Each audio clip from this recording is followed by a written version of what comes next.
Selamat malam teman-teman. Jumpa lagi dengan saya, dosen bonsai channel yang bicara seputar bonsai. Malam ini saya sudah menggarap tadi sedikit pohon sicir ya teman-teman. Kali ini saya ingin berbagi juga dengan teman-teman memprogram pohon sianci. Ini saya punya pohon sianci yang mungkin paling lama ya, pohon ini saya rawat. Sudah banyak juga yang naksir, tapi belum saya sempat keluarkan. Saya masih sayang sama dia. Pohon ini biasa ya saya merawatnya, memprogramnya seperti pohon-pohon yang lain dengan metode cutting. Walaupun pasti ya semua pembonsai juga menggunakan metode wiring. Kalau saya menggunakan metode wiring itu di awal pembuatan kerangka dasar saja. Jadi ketika pohon ini dari tunggul tumbuh cabang-cabang lalu kita arahkan berdasarkan konsep yang ke depan itu kita akan buat seperti apa. Nah baru itu menggunakan metode wiring saya gunakan sampai pada keseimbangan cabang itu tercapai. Selanjutnya untuk proses dan program anak cabang masih kadang suka menggunakan metode wiring juga. Tapi kalau sudah ke ranting, anak ranting, cucu ranting, itu tinggal cutting saja. Nah, pohon sianci ini pun ya sudah sedikit tampak lah sebagai bonsainya, gitu. Walaupun sebetulnya masih jauh, dan teman-teman bisa lihat ini daunnya juga sebetulnya ini harus sudah dirontokkan ya, di pruning habis semuanya, tapi saya tidak lakukan itu. Saya biasanya tidak memaksa daun-daun itu untuk dirontokkan. Ya biasanya teman-teman kalau memprogram pohon itu, ketika kita mau membentuk ulang lagi, memproses cabang dan rantingnya atau cucu rantingnya, itu pasti gundul semuanya. Kalau saya enggak, dan walaupun ini semestinya harus sudah pruning ya, ini banyak pohon-pohon yang sudah kuning, tapi saya cukup cutting saja. Nanti pohon-pohon tuanya saya rontokkan dengan suplai pupuk ya, pupuk organik cair saya suplai. Itu nanti dengan sendirinya si daun-daun yang sudah tuanya itu akan rontok. Nah sebelum rontok daun tua itu biasanya dia akan muncul dulu tunas. Nah itu yang bagi saya, ketika daun ini mau rontok itu pasti muncul tunas baru. Nah tunas baru itulah yang menurut saya akan membuat si pohon ini ranting, anak ranting, cucu rantingnya itu akan semakin rapat, semakin padat. Maka biasanya saya seperti itu pada pohon-pohon yang lain pun. Apalagi pohon pusu bulu ya. Pohon pusu bulu itu kalau metodenya seperti itu, nanti cucu rantingnya itu akan betul-betul padat. Nah ini juga kalau saya pruning daunnya itu akan tampak sebetulnya cucu ranting sampai rapat seperti ini. Tapi karena ini belum ada belum ada kesesuaian yang menurut saya itu pas untuk dibuka, dipotong-potong, buka dimensi dan lain sebagainya. Nanti saja setelah prosesi kerapatan cucu ranting ini sudah saya dapatkan, baru akan saya rontokkan dan saya akan coba untuk dipilih dan saya los lagi nanti daunnya sampai betul-betul rapat dan rapat lagi. Jadi gitu saja teman-teman. Seperti biasa saya akan sedikit potong-potong pucuk-pucuknya untuk menjaga prosesi daun dan tunas baru yang tumbuh. Setelah nanti dipotong-potong akan saya suplai dengan pupuk organik agak sedikit banyak ya dosisnya, biar si daun tua itu rontok dan tunas mudanya itu bermunculan, membuat kerapatan, kepadatan cucu ranting nantinya. Selamat menyaksikan.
Saya kira cukup teman-teman ya untuk proses potong-potong rantingnya yang sudah over malah melebihi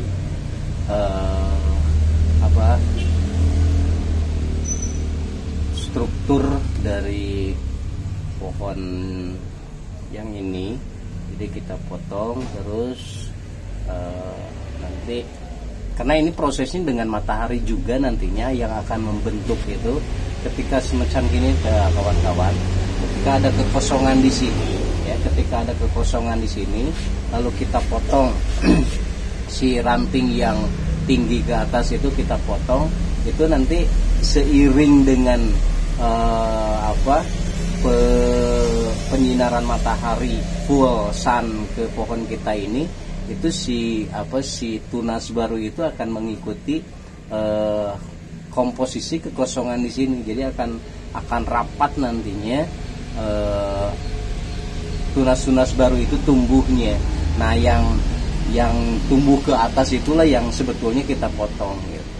Jadi posisinya seperti itu. Jadi tanpa pruning pun itu bisa dilakukan sampai nanti proses pembentukan itu dirasa sudah cukup, sudah sesuai, kerapatannya sudah sesuai dengan apa yang kita inginkan, baru pruning, turunkan daun semua ke bawah. Itu pun hanya untuk biar kita tidak terganggu saja mata, untuk membuat sap-sap lagi, mengikuti arah atau pola di awal ketika kita membentuk rangkanya. Kita rubah lagi, maksudnya bukan dirubah, kita ikuti lagi rangka dasar yang dulu itu, sapnya di mana, harus bagaimana, kerapatannya gimana, lubang cahaya mataharinya bagaimana. Nah, itu kita pruning biar kita tidak mata itu tidak terganggu dengan daun-daun. Jadi menurunkan daunnya hanya karena itu saja. Selebihnya kalau misalkan nanti sudah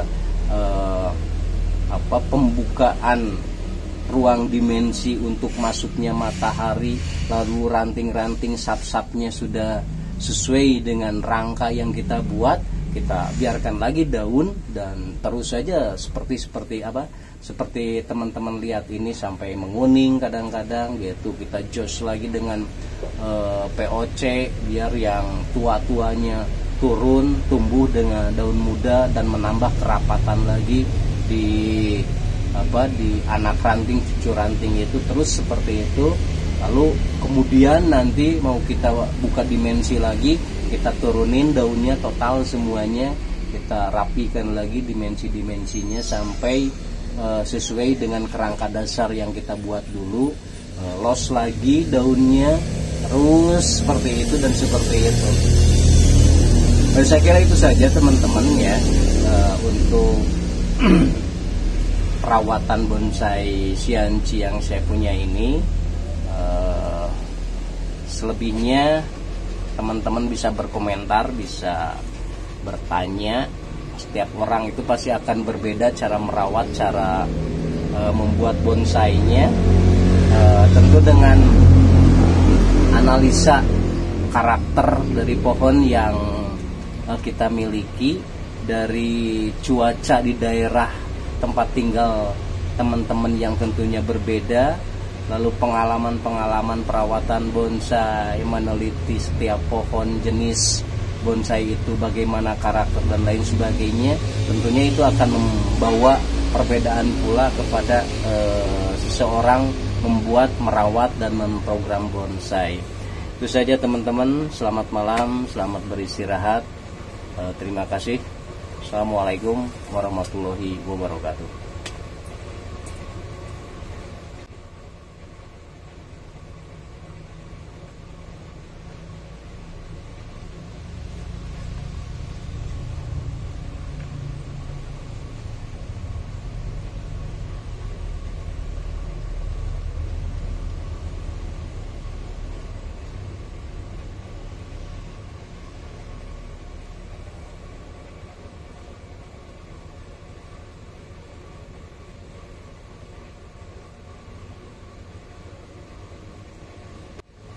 masih kosong sebelah sini ya teman-teman.